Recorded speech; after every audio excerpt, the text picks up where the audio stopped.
तो फाइनली ढूंढ लिया आपने। हाँ, मुझे उम्मीद थी आप ढूंढ लोगे।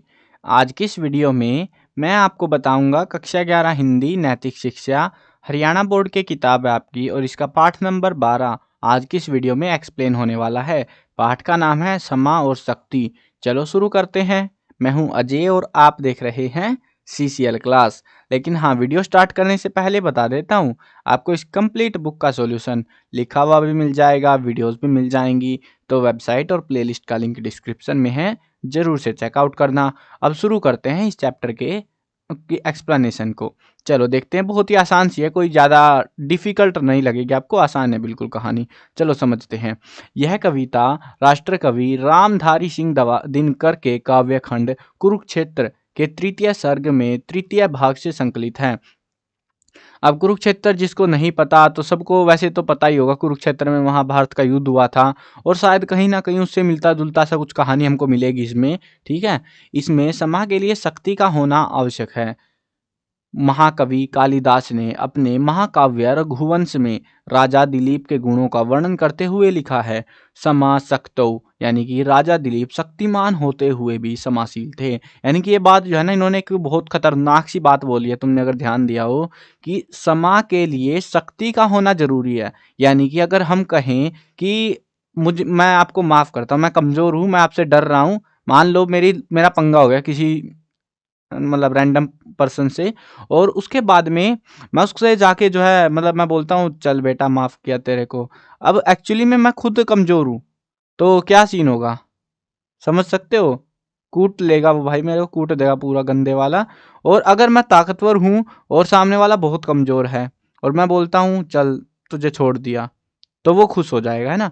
तो दोनों में फर्क होता है, इसीलिए कह रहे हैं कि समा के लिए शक्ति का होना जरूरी है। अगर शक्ति नहीं है ना, उस समा का कोई मकसद नहीं है, मतलब नहीं बनता, वहां पे तुम्हारी बैंड बजेगी फिर। और ऐसा ही केस बताते हैं ये महाभारत में, एक राजा दिलीप नाम का राजा था, जो कि शक्तिशाली था, और उसके बाद भी वो समाशील था, समा करता था लोगों को। सबल द्वारा की गई समा की ही शोभा देती है, निर्बल क्या समा करेगा। अतः व्यक्ति को शक्तिमान होने का प्रयास करना चाहिए, और फिर समाशील होना चाहिए। मतलब तुम्हारे अंदर जो है ना ताकत भी होनी चाहिए, और साथ में तुम्हें माफ करना भी आना चाहिए। महाभारत की कथा को आधार बनाकर दिनकर जी ने कुरुक्षेत्र नामक खंड काव्य लिखा है, और उसके अंदर से कुछ पंक्तियां यहाँ दी गई हैं। चलो समझते हैं पंक्तियों में क्या कहा गया है। समा, दया, तप, त्याग, मनोबल सबका लिया सहारा, पर नर व्याघ्र सुयोधन तुमको कहो कहाँ कब हारा। तो यहाँ पे कहते हैं, भीष्म पितामह ने यहाँ पे ये पंक्तियां कही थी। वो कहते हैं कि हे युधिष्ठिर, तुमने कौरवों को शांत करने के लिए जो है समा, दया, तप, त्याग, मनोबल और सब चीजों का सहारा ले लिया है। और परंतु हे शक्तिशाली युधिष्ठिर, तुमने दुर्योधन कहाँ हारा, तुमसे जो है दुर्योधन कहाँ हारा, वह कब शांत हो सका। यानी कि जो है ना, कहने की बात यह है कि युधिष्ठिर ने हर वो प्रयास किया जिससे वो लड़ाई ना हो, और वो शांत हो सके, दुर्योधन को शांत करने का हर प्रयास किया, लेकिन वो उसको शांत नहीं करा पाया। समाशील हो रिपु, समक्ष तुम हुए विनित जितना ही, दुष्ट कौरवों ने तुमको कायर समझा उतना ही। यानी कि भाव यह है कि वह तो सदा से तुमसे चालाकी दिखाकर जीतता रहा। तुम अपने शत्रु दुर्योधन के सामने समाशील बनकर जितना ही विनम्र आचरण करते रहे। यहाँ पे वही बात है, क्योंकि पहले तो अर्थार्थ बताया ना, यहाँ पे भाव यह है इस बात का। और उसके बाद बताते हैं समाशील हो रिपु, रिपु होता है राजा, ठीक है ना। तो मतलब तुम जो है राजा, मतलब उस समय राजा ही थे ये लोग। तो जो है ना, कि जो तुम्हारा दुश्मन है दुर्योधन, उसके सामने तुम समाशील बनकर विनम्र हुए, जितने हुए विनत जितना है, यानी कि विनम्र भाव, विनत भाव जो है हुए।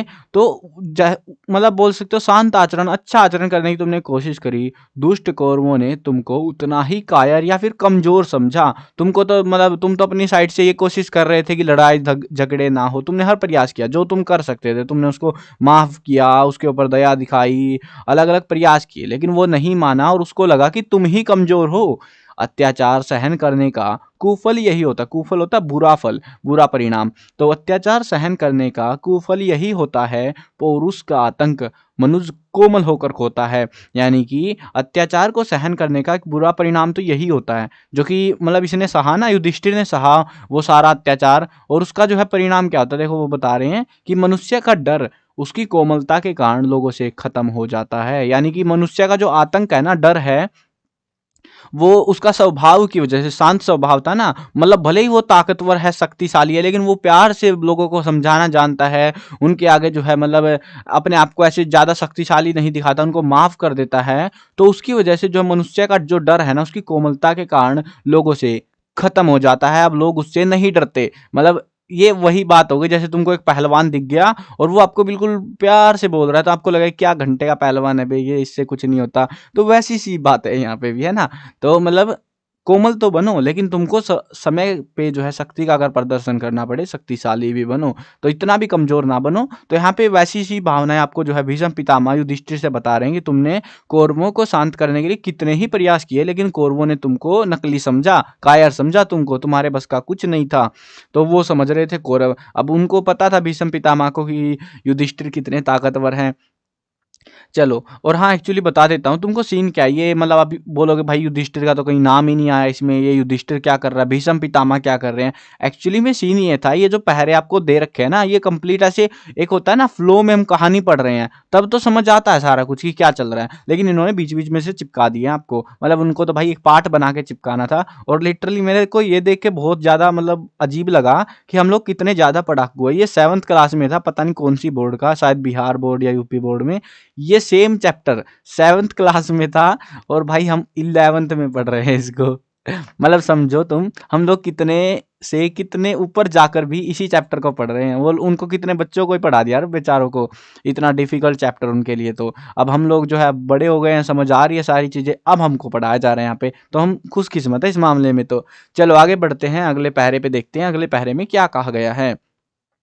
समाशोभति उस भुजंग को जिसके पास गरल हो, उसको क्या जो दंतहीन विषरहित विनीत सरल हो।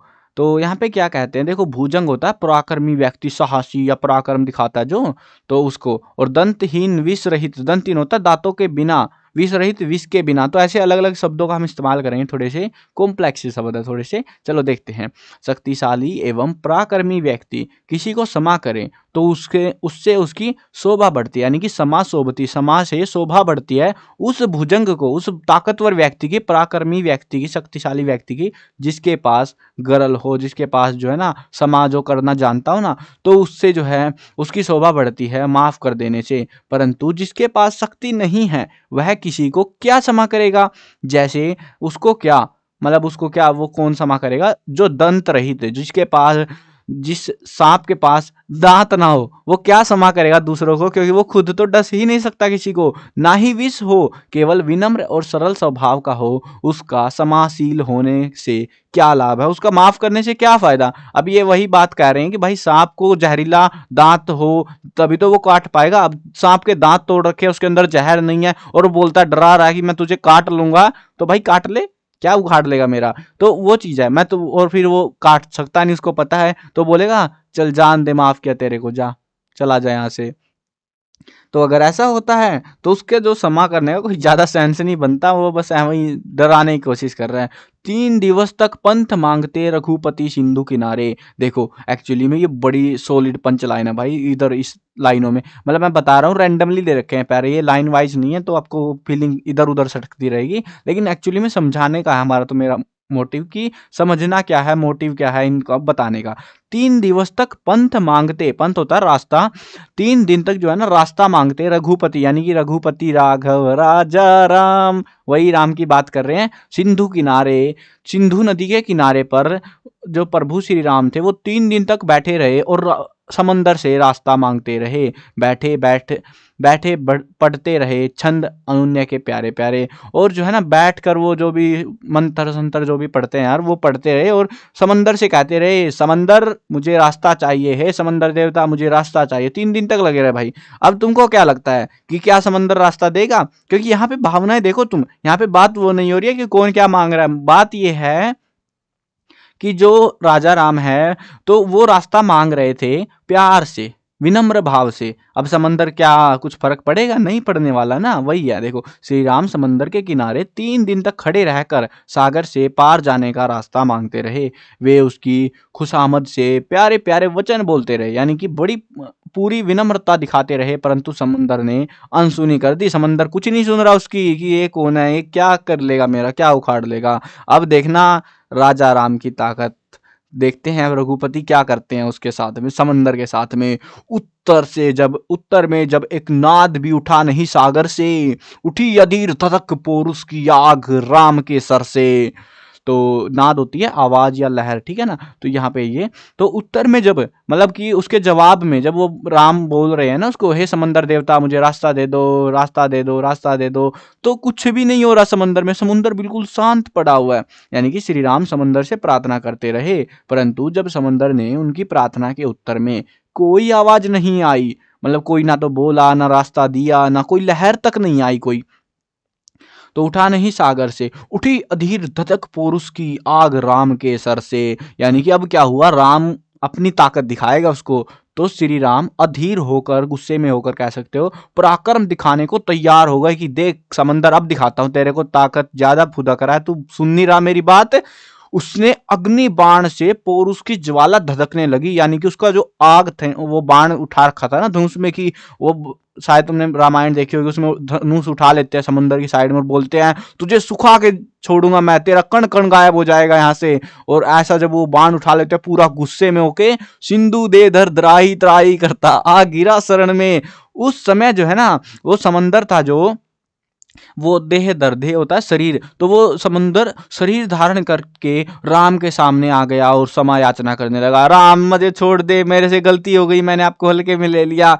अब देखो, अब यहाँ पे जो पराक्रम है, देखो पराक्रम दिखाया राम ने, उसकी वजह से ये चुप चपाक आया, भागा भागा, लेकिन पहले प्यार से समझा रहा था, नहीं समझ में आ रहा था इसको, है ना। जैसे ये सेम केस वैसे हमारे साथ भी होता है, जब हम लोग जो है ना स्कूल में पढ़ रहे होते हैं और टीचर बोलता है बेटा कल को तुम्हारा टेस्ट है, पढ़ के आ जाना, और टीचर कुछ नहीं कहता तो हम पढ़ के नहीं जाते और टीचर अगले दिन पता है भाई कामड़े बजेंगे अपने ऊपर, तो फिर बताओ यार कौन कौन पढ़ के जाता है ना, सब पढ़ के जाएंगे फिर तो वैसा सही हाल है यहाँ पे भी। देखो अपनी लाइफ से रिलेट करोगे ना तब कहानियां इंटरेस्टिंग लगती है, समझने में आसान लगती है, मजा भी आता है यार।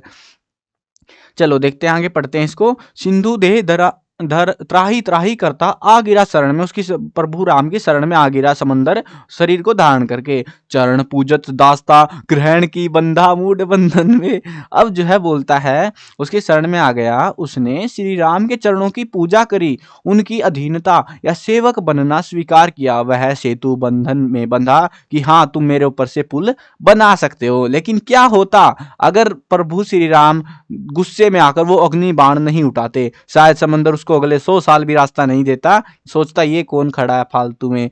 लेकिन जब राम की ताकत का उसको एहसास हुआ कि वो गायब हो सकता है, तो भाई चुप चपक्का झुक जाने में भलाई है और भागा भागा आया, फिर तो माफ कर दो प्रभु श्री राम, मेरे से गलती हो गई अब तो।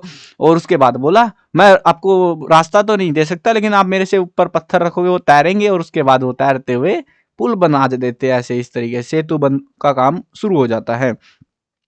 लास्ट पैरा है। अब ये जो बीच में कहानी है मुझे नहीं पता कहाँ से बीच में से आ गई। अब इसके बाद में जो है यहाँ पे फिर से महाभारत की बात करते हैं।